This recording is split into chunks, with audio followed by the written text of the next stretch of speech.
दिल लोगों को कांपते हैं कि लेडीज है, पैसा जरूरी है लेकिन सब कुछ नहीं होता है। जिंदगी में हिम्मत मत हारो। लोग मुझे शेर नहीं बोलते हैं आज भी, क्योंकि जेंट्स का दिल उठेगा कि लेडीज खा जाएंगी। morningnewsindia.com पर आप सभी का स्वागत है। मैं अंबिका शर्मा आज फिर आपके सामने एक ऐसी शख्सियत को लेकर के आई हूँ, ऐसी शख्सियत के बारे में आपको बताने जा रही हूँ जिन्होंने अपनी ज़िंदगी में भरपूर संघर्ष किया और जयपुर जैसे शहर में एक ऐसे प्रोफेशन के अंदर अपनी धाक जमाई जिसके अंदर महिलाओं का आना और अपनी जगह बनाना अपने आप में एक बहुत बड़ा टास्क है, बहुत बड़ा काम था। और वो भी आज के समय में नहीं, आज से करीब 15-20 साल पहले का समय, जिस दौर में महिलाओं का घर से बाहर निकलना बहुत मुश्किल होता था, मुमकिन नहीं नामुमकिन जैसा होता था। उस समय में इन्होंने अपने परिवार के लिए, अपने बच्चों के लिए कदम उठाया।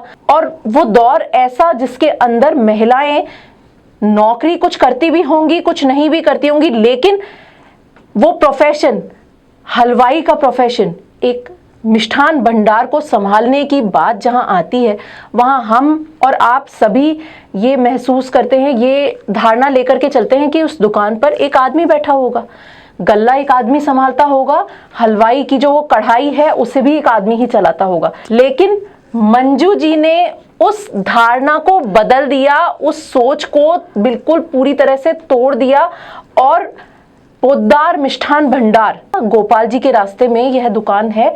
करीब 150 साल पुरानी यह दुकान है जिसके घेवर, रसमलाई, मोटी बूंदी पूरे जयपुर ही नहीं विदेशों में भी प्रसिद्ध है। आइए जानते हैं मंजू जी से ही कि क्या उनके जीवन में ऐसा बदलाव रहा जिसके बाद में उन्होंने उस दुकान को संभालना शुरू किया। ये समय इतना लाइफ का स्ट्रगल था। आजकल इतने 15-20 इयर्स पहले महिलाओं को बिल्कुल भी सपोर्ट नहीं था कि ज़माने में आके इतने अच्छे मार्केट में तुम बैठ सकते हो, क्योंकि उन जो जेंट्स वगैरह थे उनकी नज़रें देखना भी एक तरह से काबिल नहीं था मेरे लिए।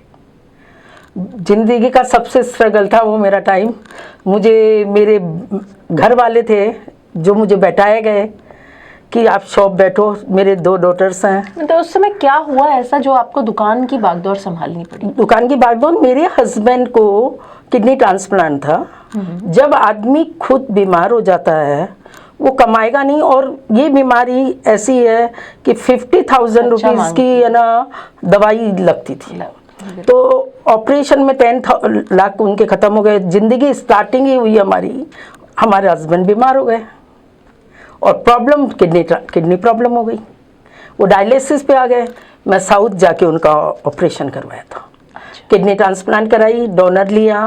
तो उसमें आदमी जब कमाता नहीं है तो बैंक बैलेंस खत्म हो जाता है। पैसा ना होना बहुत बड़ी बीमारी है। इस बीमारी के लिए पैसा होना बहुत ज़रूरी है, लेकिन मेरे को बहुत सपोर्ट किया मेरे पापा ने। अच्छा, आपके पापा ने? मेरे पापा ने सपोर्ट किया बीमारी। और आपके ससुर जी का क्या? मेरे ससुर जी ट्रांसप्लांट में विश्वास नहीं करते थे, क्योंकि वो कहते थे या तो ऑपरेशन होते ही, यानी बिल्कुल मारवाड़ी थे, वो देशी थे, कि ऑपरेशन होते ही मर जाओ लो मारो बेटो, ये उनके शब्द थे। मैंने ये स्टेप इसलिए उठाया, उनका 3 हीमोग्लोबिन था। मैंने कहा मेरे तकदीर में यदि ये रहेंगे तो भगवान है, लेकिन मैं कोशिश करूंगी। पापा वगैरह भी मेरे साथ फ्लाइट में नहीं गए कि तेरे घर वाले बोल देंगे कि ये बीमार है और कल को कुछ हो जाता है तो ससुराल वाले मेरे पेरेंट्स को प्रॉब्लम कर देते। वो सबसे पहले यही सोच आती है। ये सोच इसलिए आती है कि उनको कल को, क्योंकि 3 हीमोग्लोबिन में ऑपरेशन करना एक मायना रखता है, बहुत मायना। मैंने उसमें उसका सिग्नेचर करा फॉर्म का। मैंने भगवान पे विश्वास बहुत है, आज भी मुझे बहुत विश्वास है, वही शक्ति मेरे को साथ दे रही है। मैं पढ़ी लिखी थी लेकिन बहुत सीधी लड़की थी। मेरे हस्बैंड मेरे को सड़क क्रॉस करवाते थे। ये मेरी आपको बताऊं कि इतनी ज़्यादा मेरे में वो थी कि मैं, सब ये बोलते थे मेरे को, ट्रेन में भी डरा देते थे, ये सब बता रही हूँ कि देख ट्रेन हिलेगी, उस बचपन में कि ट्रेन हिलेगी तू गिर जाएगी। वो बातें मुझे अभी याद आती कि मैं कितनी सीधी थी उस जमाने। कितनी और कॉलेज मेरा महारानी से किया हुआ है और ऑनर्स किया हुआ है।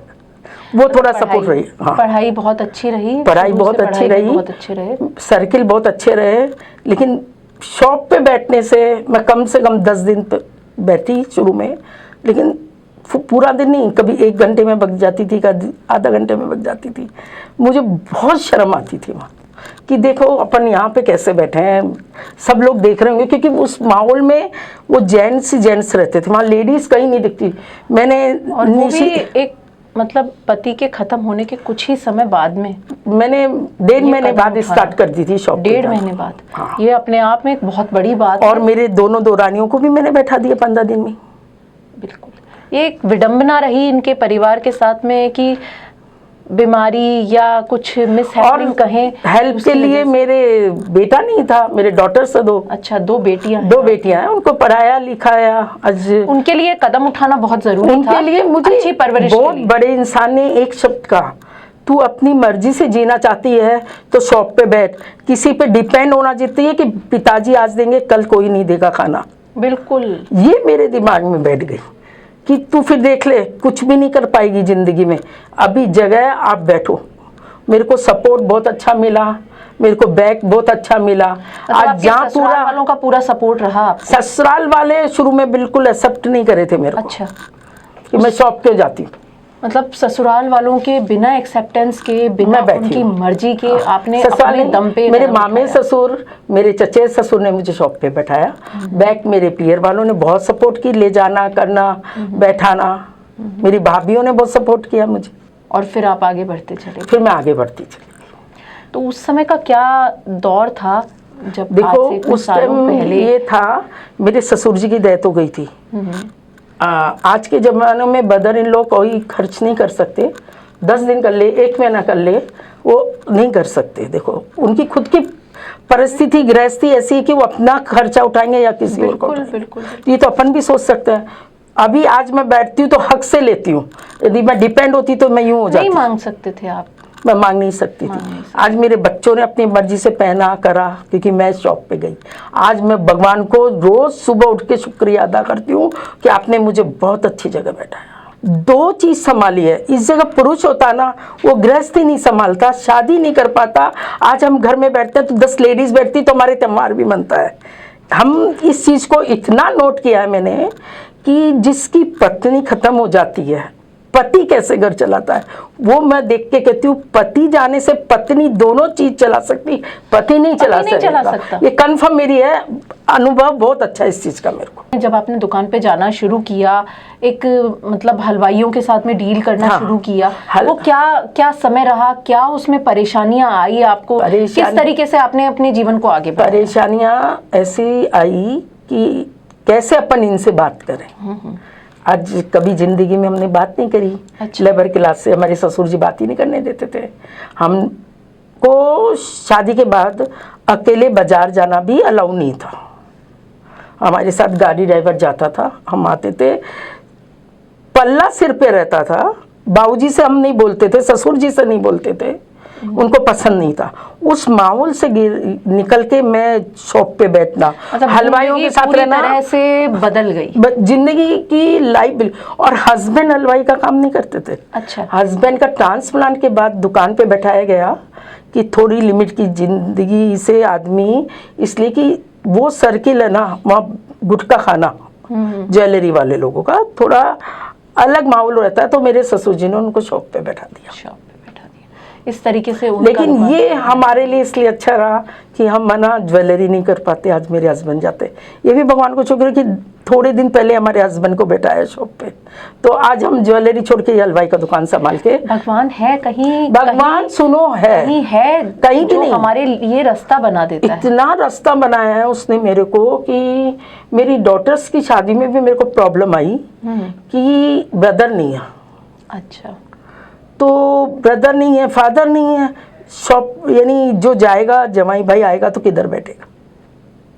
लेकिन मुझे इतने अच्छे मिले मेरे समधी समधन भी, उनके विचारों से आज मैं बहुत खुश हूँ। दोनों बेटियां आपकी खुश बहुत हैं, अच्छी अच्छे जगह है, परिवारों दोनों में हैं। बहुत अच्छे परिवारों में।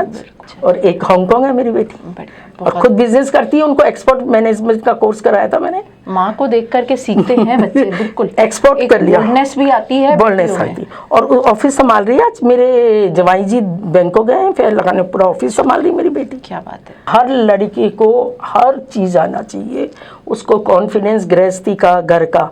आज हमारी शादियां करी, हम शॉप भी चलाए, घर भी चलाए, बेटियों की समधी समधन को भी मिलते हैं, हम सब काम करते हैं। एक पति अकेला ये काम नहीं कर सकेगा, नहीं कर सकता। तो लेडीज़ को ये भी होना चाहिए कि मेरी गृहस्थी भी देखूं। तो आज मेरे बच्चों को ही संभालती हूँ कि मैं भी तो संभाली हूँ, आप घर का भी करो, उसका भी देखो। आप घर नहीं देखती हो तो घर बेकार है। आज मेड कितना भी रख लोगे, कोई चीज़ अपन देखेंगे ये बेकार है तो मुझे देखना पड़ेगा ना, मेड नहीं बताएगी, बिल्कुल, मेड फेंकना। नहीं बताएगी। तो हर लड़की हो थोड़ा एक्टिव रहे जिंदगी के प्रति।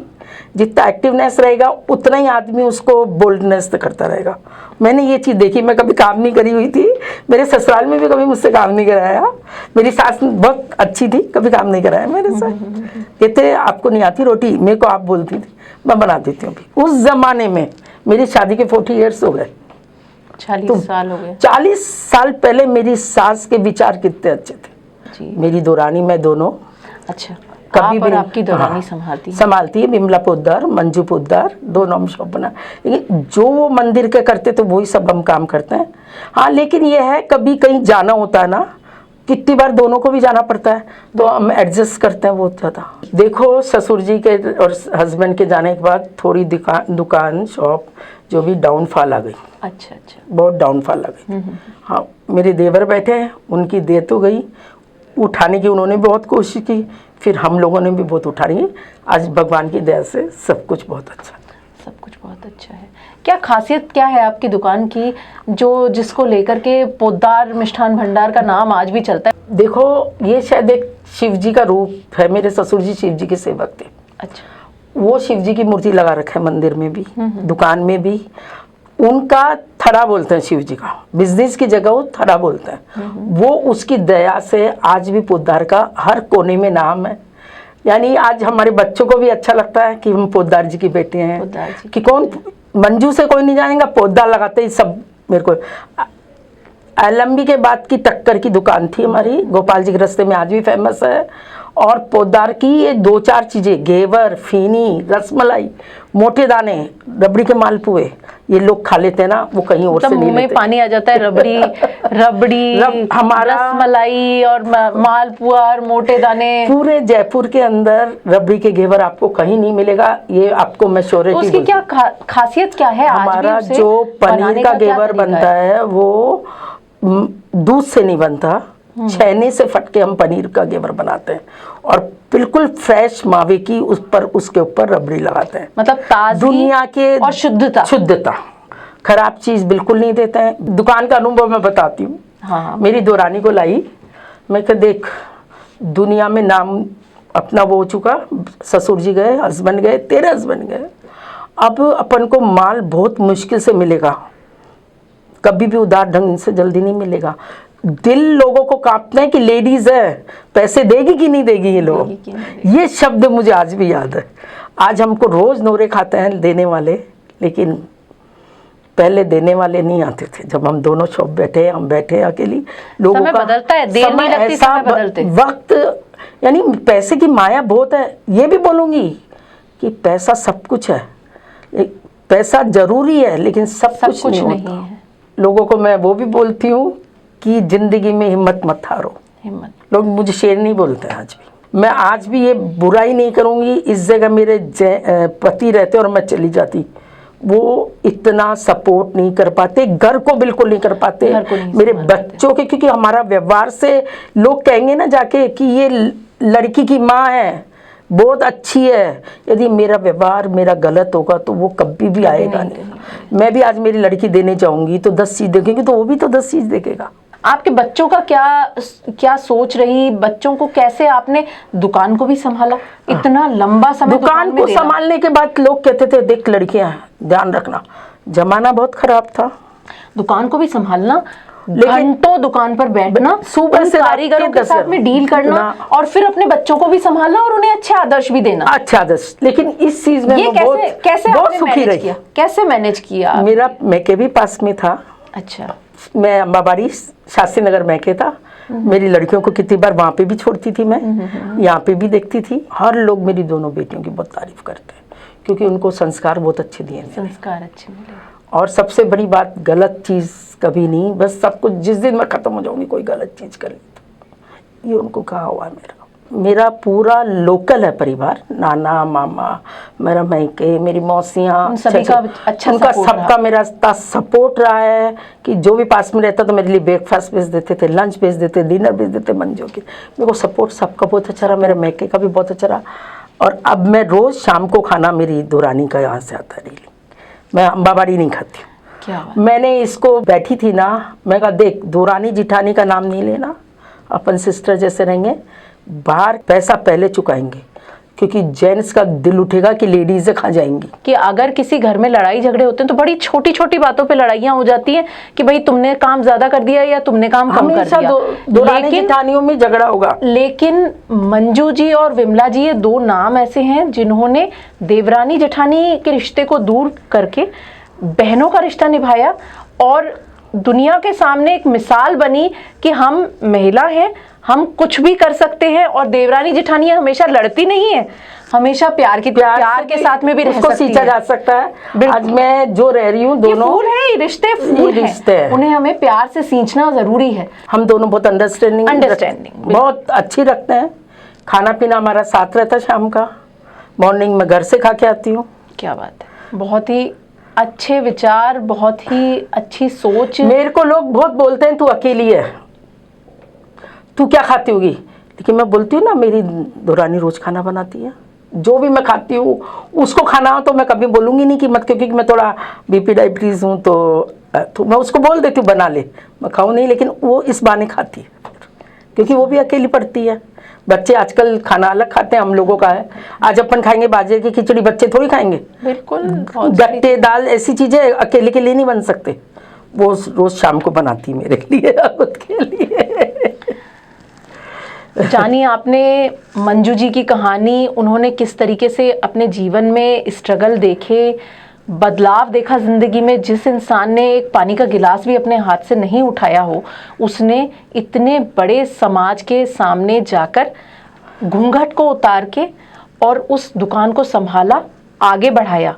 ये एक बहुत बड़ी इंस्पायरिंग बात है हम सभी के लिए। एक सोच का बदलाव है कि कैसे समय बदलता है तो हमारी सोच भी बदल जाती है और हमें उस सोच को बदलते हुए अपने रास्ते खुद तलाशने होते हैं, उनके ऊपर चलना होता है और कामयाबी को हासिल करना होता है। सुनिए मंजू जी की बात और अपने पैरों पर खड़े हो जाइए, किसी के आगे आश्रित ना रहें और अपनी मंजिल खुद तलाशें और उसके ऊपर आगे बढ़े। ये मत सोचिए कि क्या ये मंजिल हम पा पाएंगे, क्या इस पे हम कामयाबी हासिल कर पाएंगे। एक बात और कहूँ, 10 साल बीमारी में रही मैं इनके जी। जब से साउथ में भी मैं अकेली रही हूँ, वो भी इतनी इंग्लिश, क्योंकि हिंदी मीडियम से पढ़े हैं, इंग्लिश मीडियम में समझ जाते हैं, बोल नहीं सकते। वहाँ इंग्लिश थी, साउथ बोलने वाली थी, उसमें मैंने भी बहुत डॉक्टर से अच्छे अच्छे कॉन्टैक्ट बनाए थे 10 साल पहले।